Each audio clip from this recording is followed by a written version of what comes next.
What's up, y'all? It's your girl, the Binge and B. What you watching on TV? So we back again. It's time for Baddies, episode 10. This episode opens up where we are back in and we're picking up the fight with Gretchen and Suki. So they get to each other a little bit, they scuffle a little bit, but obviously that fight is broken up. And really that shit is just a little little scene of chaos. Y'all know what it is. They break them up and go into other rooms and all that kind of shit. Apparently Gretchen ended up having to go to the hospital because of her injuries. If y'all recall on the last episode, she got cut on her neck. So they separate her and I guess they take her on to where they're taking her to the hospital. So after Suki and Gretchen get through with whatever little bullshit they got going on, so then Rolly decides that she's gonna make an announcement. So again, remember from last episode, she talked to Natalie on the phone and they decided that all the girls that got booed, they was bringing bad juju to the show. The people that got booed are not going to perform moving forward up for the rest of the tour. Summer is very obviously one of them. I think it was Summer, Lex, and Dolly and Gretchen that were not favored by the people. And so when they make this announcement, Summer obviously is gonna be the only one really that got something significant to say about it. Dolly didn't give a fuck. Dolly was like, bitch, shit, I'm still getting paid, I'm still here, and I still get to go, so fuck it, I can stand backstage and bop to the music. But Summer is upset and she thinks it's not fair and she's prepared to rebel against the rules. She like, shit, I'm gonna perform, I don't care what nobody say. And the girls are just really kind of talking to her like no, you know what I'm saying? Like, why are you doing that? Like, Natalie already done said it is what it is, and so it is what it is. There's a minor exchange between Dolly and Summer. Dolly is basically over her bullshit. And so she just like, Summer, shut the fuck up. And she said it in a way that I think the only way that Summer can understand it. Although to be fair, Summer still don't understand because that bitch still be talking shit. Like, she don't give a damn about nobody feeling. And so she keeps talking. Finally, they kind of wrap up their little back and forth or their little exchange. And then Summer takes this opportunity now to call out Mariah. Apparently while they was at the show, Mariah said something about her fanning out and Summer basically called her out and was like, okay, let's run it. So her and Mariah, they do their little scuffle thing and they throw a couple elbows and leg kicks and shit. You know, it wasn't nothing significant. But then they break them up and then we get to Tommy is arriving at the house. This is where shit get like super emotional. So now when Tommy gets there, Tommy, you know, she comes in, she makes the grand entrances and shit. Actually, this time around, she did not make a grand entrance. She kind of walked in the house. She kind of peeped her head in the door and seen all the girls in the living room chopping it up. And she actually was like, I'm gonna go in the kitchen. So Rolly is pretty much over the conversation with all them and the back and forth and shit. So she like, well, fuck it, I'll go in here with Tommy. So Rolly goes in there to talk to Tommy and she just kind of bring her up speed on the events and everything that happened and what they was talking about. Biggie peeps the fact that Tommy pulled up, but then she didn't come in there and say nothing to none of the other girls. So Biggie get her little purse. Matter of fact, I have to look online for that purse because I really want that bag. I see you, Biggie. Always. She never fails. But she grabbed her little purse and she go in the kitchen to meet up with Tommy and Rolly, just kind of see what's going on. The long story short there is Biggie takes this opportunity to confront Tommy about how she disregarded her feelings when they was having a little back and forth, when they had that little thing at the boutique a couple episodes ago. And Tommy basically was shitting all over Biggie and just talking shit to her and talking shit about her. I mean, Tommy is just a bitch, you know what I'm saying? Like, she's a real bitch. A bitch. I don't mean a real bitch like in the sense like it's a compliment where, you know, she the bitch to be reckoned with. I mean, she's like a real bitch, like just mean and maniacal and shit for nothing. And so I understand, I think everybody understood how Biggie was feeling. Because even in the moment, Biggie was like reduced to tears over that shit. It hurt her feelings. It wasn't like she was trying to charge her up or nothing. She wasn't trying to check Tommy. But she was basically letting her know, like, I really fuck with you for real. And so for you to handle me so rough, like, that hurt my feelings and I think you should apologize. Child, Tommy is not one for apologies. And she was like, bitch, I'm not doing the motherfucking thing. I will say, for the most part, Tommy did stay calm during their conversation. And I think the more calm she was, and this is why she does it, the more calm she stayed, the more Biggie got worked up. Because to Biggie, I think Biggie's mind, she's still equating to the fact that Tommy don't really give a fuck, or she's still trying to little girl her, make her feel like she ain't relevant or some shit, you know. And that's what that shit was, you know what I mean?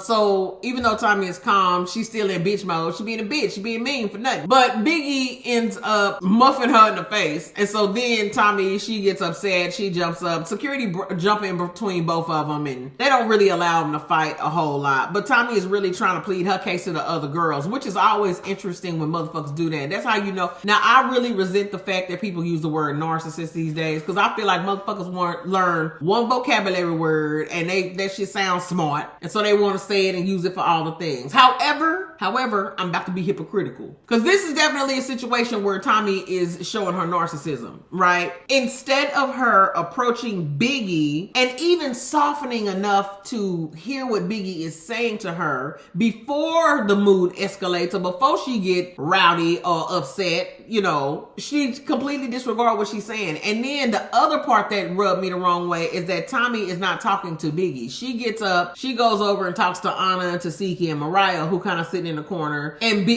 Rolly is in there with him too, so she's kind of talking to her. So instead of talking directly to Biggie, this bitch is trying to plead her case, and it's just like, no, you know, we talked, and here's the messages, and like, I think Tommy is gorgeous. I think she's too old for this bullshit. Her character itself is gross. You know, you're just not a good person. Now, to be fair, I don't think that's her goal. I don't think this bitch is trying. Like, I wouldn't even say that about myself. You know what I mean? But there's one thing to be not necessarily like just perfect and squeaky clean, polished, you know, perfect, nice person. And then there's another thing to be like mean and vindictive and evil and just for nothing, especially for people that mean you well. I don't feel that way when it's somebody that mean you ill and you treat them like shit. I think that's completely justified. I don't have no problems and no objections to it. But in this case, Biggie is clearly not that, right? Biggie is like a person that really liked Tommy. She really looked up to her, and she was probably really happy that they could be on a level where they could refer to each other as friends. And then Tommy just basically let her know, bitch, this is what I really think of you. And Biggie didn't take that well, you know what I'm saying? So she's trying to get a resolution to it, and she want her friend to apologize to her. But Tommy don't give a fuck about you, Biggie. She don't give a fuck. She don't care. So I think it's pretty final that their little friendship is depleted. Like, you know, it's done. But Biggie goes back in the other room and she talked with the other girls, and everybody's kind of wondering why Tommy didn't come in there with them, and she just basically like, shit, that bitch thinks she better than the rest of us. And to be honest, I mean, that really is what that shit is. Like, Tommy is not trying to, you know, rub elbows with all of y'all. That's just not on her agenda, you know? And I don't really see a lot wrong with that personally, but I just think it looked totally different. To watch a person who's a piece of shit is one thing. And to be honest, sometimes you can have a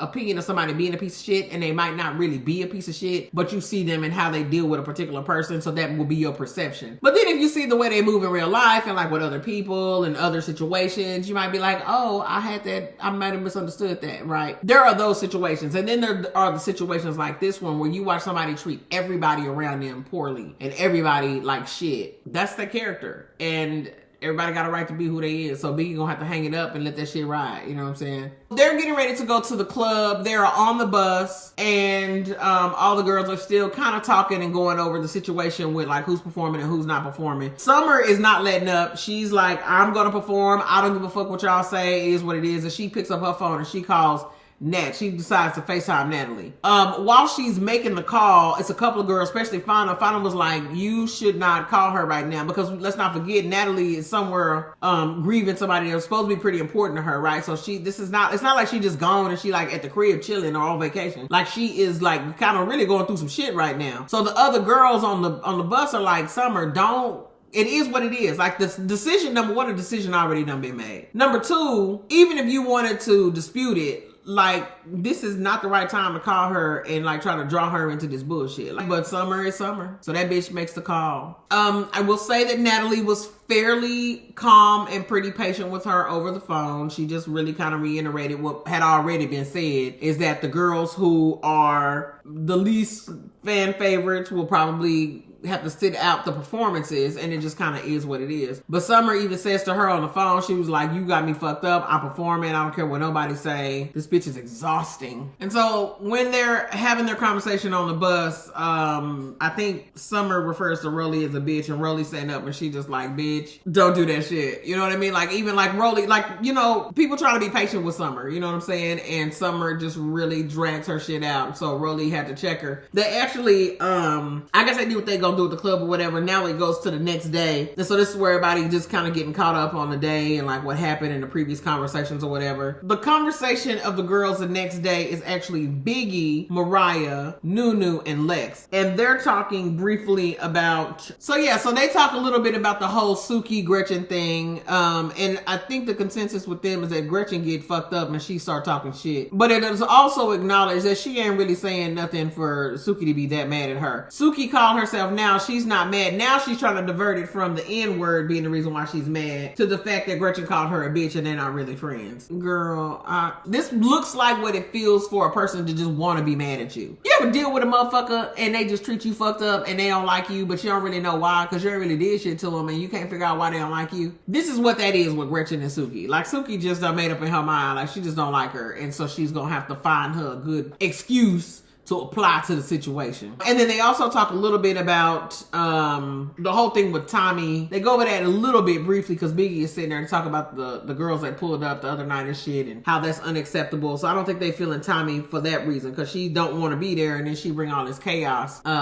It all happens because of her, you know what I mean? And there's also a conversation going on between Fauna and Cold Killer. And so this is gonna sound so fucked up. It really is. And I feel bad for saying it, but then I don't because it's true. So Cold Killer and Fauna, I don't really understand their places here. I can understand Cold Killer's place a little bit more because she's way more rah-rah than Fauna is. And I like Fauna. I think Fauna is a sound-minded young lady. She's cute and all the things. But like even watching the dynamic between them, like their conversations are so fucking boring. It's just fucking stupid. So I don't know what they were talking about. Like I don't give a fuck. They were talking about some shit and I think it had to do with K-Rican and the whole Nunu situation. But I don't. Child, and then we get to a talk between Tasiki, Sapphire, Summer, and Rolly. So again, they kind of rehashed the night before, and Rolly basically tells Summer, like, listen, man, I'm trying to be patient with you, you know what I'm saying? But you got one more time. You can't be calling me bitches and shit because I'm gonna beat you up. Like you can't talk shit like that because it's not gonna be okay with me. And they go over the whole thing with Gretchen because remember Sapphire was involved with Suki and Gretchen and that whole little debacle or whatever.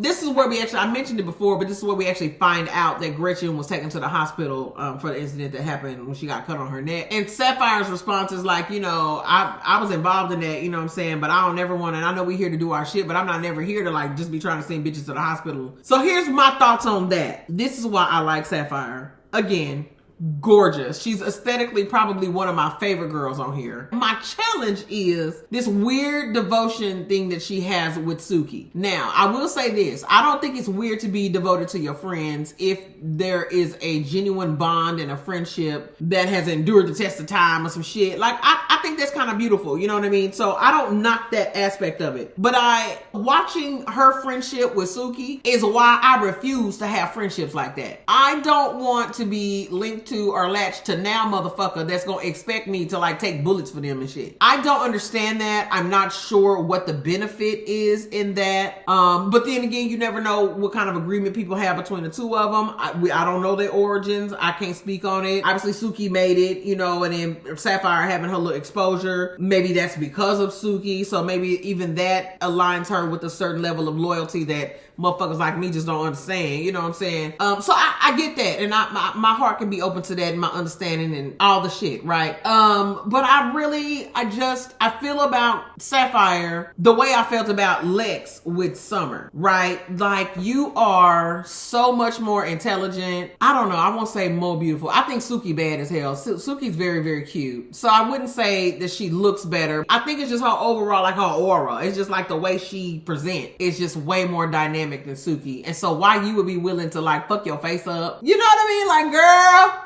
I just don't get it. I don't think that's gonna go well for her. I just hope it don't go to a level to where it can really fuck up some shit or she put herself in a line of fire that she can't get out of. I guess that's what I'm saying, right? But anyway, I believe Sapphire when Sapphire is like, hey, you know, I was into it and I was mad about my friend and this and that, but I wasn't trying to take the, you know, I don't want to send the bitch to the hospital. And I don't have no doubt in my mind that she ain't the one that cut her. Sapphire don't even move like that. You know what I'm saying? So this takes the girls back to the house. They're actually at the house as they're all having these conversations. They in different spots, like in the yard and outside and shit, but they all end up going into the house. And we having another house meeting. So we get to the second house meeting. Now this house meeting, I really don't even understand what this house meeting was for, because I feel like they had hashed out all the shit they need to hash out. Nonetheless, we had another motherfucking house meeting. And so this house meeting actually opens up with Dolly. And so Dolly really come into it like, okay, like, are we here for a reason or not? And if not, I'm gonna start first. I got some shit to say. So Dolly goes in on Summer. Oh, It was so satisfying. It was so satisfying. It was that type of satisfying you get when you watch a nail get painted. You know how it be a naked nail and then the lines be so perfect and then the nail is fully painted and you be like, oh, that's so beautiful. Like, this is that kind of satisfying, right? Dolly goes in on Summer. And so she was, now the interesting part about this is, like, a lot of these girls be on here and they beefing. And to be honest, it's part of the show. Like, it's part of what they supposed to do when they get on this. But here's what I'll say. Miss Dolly, she felt like, trying to think of a good analogy for this shit, because she was very serious when she was speaking. Now, Dolly is usually, you could tell, like, when she be fighting in the other episodes and shit, she usually cracking jokes and acting stupid and goofing around and shit. This bitch felt like you at somebody Amy house and done broke her favorite vase and she gonna fuck you up if you don't sit your ass down. Like, Dolly was very serious and she basically communicated to Summer that you got one more time to disrespect me. Now, I have let you, I know who you are, I have loved you as a friend, I have accepted who you are as a friend, so I know who you is, and I done tried to let you make it. But all of this backbiting and all of this shit you talking about and all this being fly and trying to have like these little innuendos and you know, you popping your little shit and you got jokes and then now you hating and you got one more time to disrespect me, Summer, and I'm gonna fuck you up. Now, the reason that's so satisfying is because here's the thing. So I think during this whole little big three breakup thing, Lex and Summer have been the more vocal two out of this, right? And Lex has been very patient as well. I will say that. So even though Lex has gone back and forth with Summer a little bit, she has maintained her patience. You know, she ain't let herself get to the point where she just ready to bust a hole in her ass. But she's been very vocal, right? Dolly has been so quiet. And I actually noticed that before. I actually remember seeing on a couple of episodes back, she's been really silent. And she's been very sideline and background. And just really kind of taking it all in. And I peeped that. I remember, I think when they was at the house on the first night or some shit and some shit was going on. And I just was like, I am really surprised Dolly ain't saying shit. You know what I mean? I remember thinking that to myself. But come to find out, that's intentional. Dolly, you're my top 5, one of my top 5 baddies. And I have always wanted it to be this way, but I hated the way you was moving with Summer. Like, the shit that I'm seeing now, I always seen in her. And so that's why I liked her, even though I didn't, because she was fucking with Summer and was just like on some bozo shit. I really like Dolly. Anyway, she's been very quiet up to this point. And the way she read that motherfucking Summer and this meeting, it was sad but gratifying at the same time. Now, Summer, being her retarded ass self, Summer decides to flip this to the narrative that, oh, well, we just not friends no more and y'all need to just get over it. And I'm not gonna fight you because you're my friend. No, bitch, you're not gonna fight Dolly because you know she'll beat your motherfucking face in. That's what that is. And same thing with Lex. She can try to frame it like, well, they're they used to be my friends, so I would never fight them. The reality is, if you thought you could whoop them, you probably would try. But you can't. That was you. You just should have chose better. You should have chose better. If it was gonna be some bitches you was gonna flip on and like start talking shit about and, you know, going against, you should have picked the bitch you could whoop. You know what I mean? Like, I don't think you chose well. But so, and that's neither here nor there. Basically, Dolly read this bitch her rights, and I believe her. And I'm really hoping, I know this sounds so petty and very immature, and I'm sorry, because at my big age, I should really know better, but I don't give a fuck. I really hope that Summer forgets the information that was divulged in this meeting and have just one more slip up. Oh, I know that sounds so bad. I know it, y'all. That sounds so bad, but that's how I feel. I'm sticking to it. Now, also, with this conversation that happens between Dolly, well, between everybody, but with Dolly directed towards Summer, Dolly brings up another interesting point. She makes the point that she don't want nobody else trying to intervene or get in the middle of what she got going on with Lex and Summer, because it ain't their motherfucking business, and she gonna handle that shit like she want to. For some reason, Suki decides to pipe up, and she's like, oh, well, I'm the only one that said that. Are you talking to me?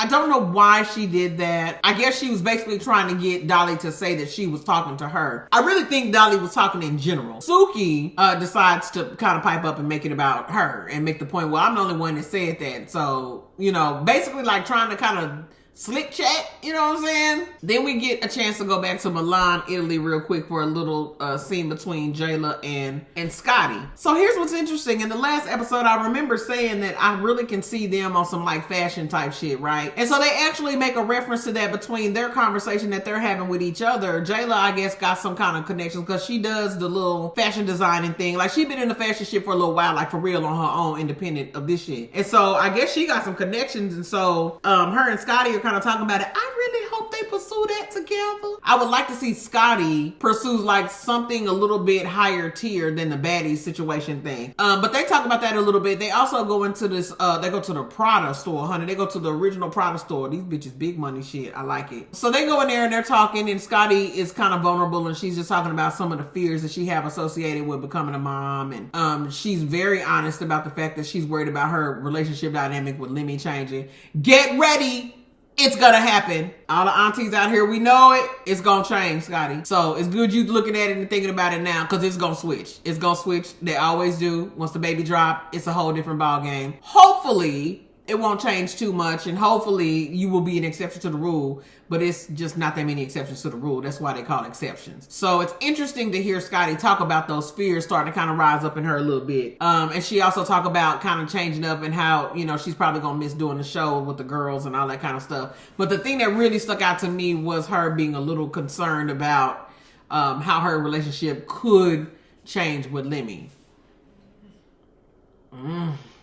Just saying, like, you know, that's what it do. You know what I mean? That's how that shit rolls. So, what TD Jake say, get ready, get ready, get ready. But it's still a beautiful moment because Jayla is there and she's supportive and she's just kind of trying to, you know, kind of reiterate that she's going to be fine. And she will be fine. Like, Scotty is Scotty. She going to be good. Either way it goes, she be good. I want them to some kind of way branch off into some fashion shit. But it would have to be interesting enough for people to want to watch it, of course. So I don't know if it would be like a whole show, like a season full of episodes. Or if it's just like a couple of like specials, like, you know, season specials that they do every year or something. Like, that'd be really cute. So I'm for it. If y'all post it, I'm gonna watch that shit. So we get back to the girls. They on their way somewhere. Rehearsals or some shit. And so they're talking in the Sprinter, and Biggie bring up the fact that she glad that Dolly checked Summer at the little house meeting and shit. And so Dolly actually reveals an interesting fact that I think is very fascinating, and it's actually, it proves how ugly Summer is internally. She was basically saying that, you know, she tried to be patient with Summer, and then she knows Summer, you know, got a lot of shit going on upstairs, or not very much going on upstairs, whatever. But she actually says that what she had tried to do was she was trying to water down her drinks for her so that she wouldn't get so drunk to where she would say fucked up shit and be extra ugly and stuff like that. So what we gather from that is this bitch ain't even really that fucked up. What she's saying is what she's really meaning at that time. She has the luxury of hiding behind the fact that she was drunk, so she didn't mean to say it. But, you know, the old folks say, you know, alcohol is a truth serum. So Summer has been divulging how she really feels about them, and she really ain't even been as fucked up as she had been in the past. So that just solidified it. Like, her hatred, like, it's an envy thing. It's an evil eye thing between Summer, Lex, and Dolly. Shit done got real, you know what I'm saying? And then on the other Sprinter,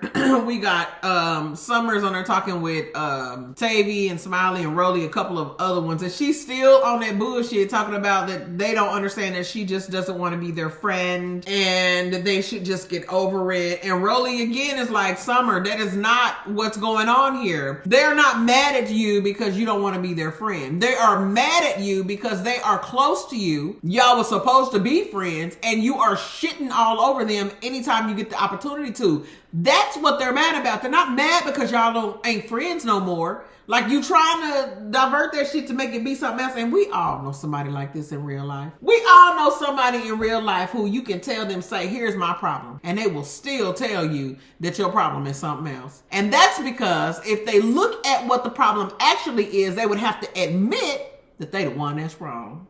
Ain't that interesting how that works? But this is a perfect picture in real time of what that shit looks like. And Summer is on it. She's really trying to, I'm the victim.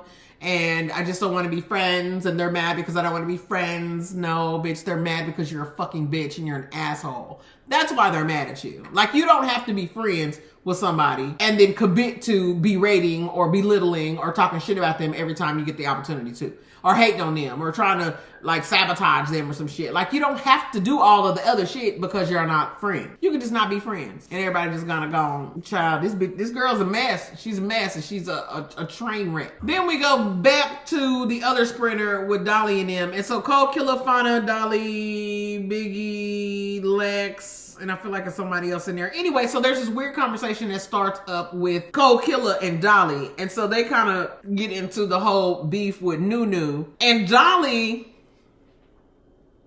brings up a very valid point, and it's the same point that I swear I said this the last episode. It's so interesting anyway, she brings up the point where she's like, it really doesn't make sense that y'all are beefing so hard over a bitch that's not even fucking here. And come to find out, I think they're saying that K. Rican actually started the drama between her and Nunu, and that's probably why Nunu don't really give a fuck about it, right? But Dolly and Cole Killer get into this pretty tense conversation where Dolly is like, you know, like, that's not even like your thing. Like, y'all friends, but the bitch ain't even here. You know what I'm saying? Cole Killer is standing her ground, and she's just like, shit, that's my friend. And just like you ride for your friends, or you don't want people speaking on you and your friends, then it's the same thing over here. And Dolly is like, well, yeah, that's true. But if my friend is handling her own shit, I don't need to interject. Like, I'm not finna get in their shit if they handling their shit with somebody else. It was a weird back and forth. But I'm glad somebody said that, because I still don't understand, like, why Fauna and Cole Killer are so hostile for little Miss Nunu. I don't understand. It's not rational to me. Maybe it's some more shit that we don't see or that we can't see, but yeah, they talk about that a little bit, and it honestly, it get a little heated. So lastly, as we getting ready to close out the episode, we get to the club where the girls are going to be rehearsing for, I guess, their next performance on the tour. Natalie is there, and when they get there, it looked like Natalie already sauced up. She ain't that motherfucker drunk. She ain't that hoe talking to herself. I mean, there's people around and people are in the room, but she's pissed off. She's irritated that the girls is calling her while she was away trying to grieve. She's irritated about the show. She's just really irritated. On top of, she probably irritated because of what she's going through too. Like, she's family member friend that died, you know, family friend. So that, on top of all the stupid shit that she typically goes through when she's dealing with these girls on this show, she is irritated. So as she's sitting there, she's talking and spewing out all of her personal thoughts and shit. She's getting ready for the girls to arrive because she's ready to get them a piece of her motherfucking mind. First person to venture in is Summer. Summer's the one she wants to talk to first. And that's where we get the blinky lights and the show gets ready to close. That concludes episode 10. Now, my thoughts, episode 10, I give y'all my thoughts all the way through the thing. First thing is, I used to really like Suki.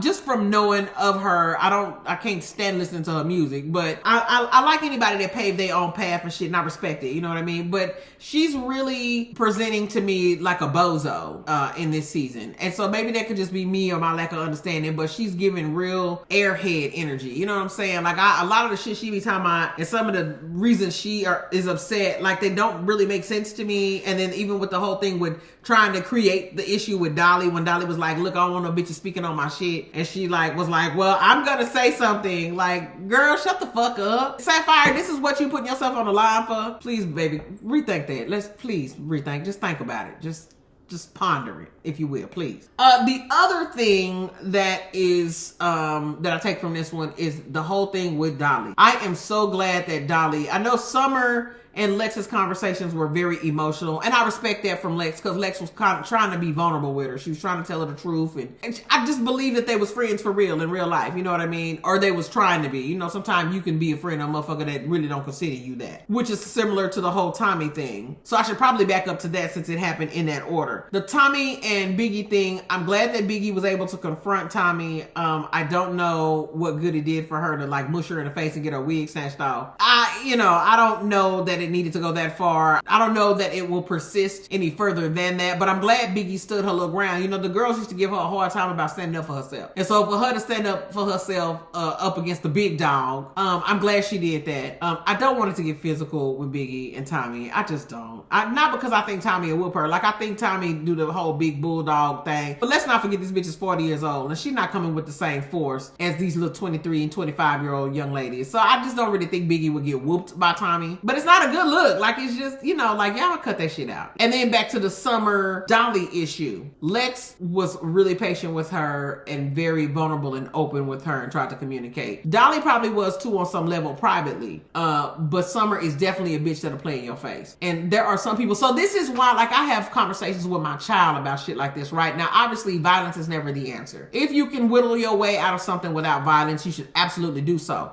But these are the situations where popping a bitch in their mouth is necessary. You know what I mean? You know, and I know that sounds horrible. I know that sounds terrible. I know that sounds irresponsible and immature and all the things, but there are some people you cannot communicate with orally. You got to communicate with people the way they understand you. And unfortunately for Summer, she's one of those people. Also, I think she does have a mental problem, because you could probably even bust her in her shit and she's still not gonna get it, which is really very, very sad. She need help living life, you know? So I have a little empathy for her, because I really think she's not, like, something is off, something wrong, you know. But at the same time, just because you was a damn fool or you slow or you ain't got your mental faculties do not mean you get to come out here and abuse people and talk shit to them and be mean and fuck with them. And you can't, that's not going to be the excuse. We're not taking it from you. We're not taking it from the kid with the Down syndrome. And we're not taking it from the kid with no legs that's in a wheelchair.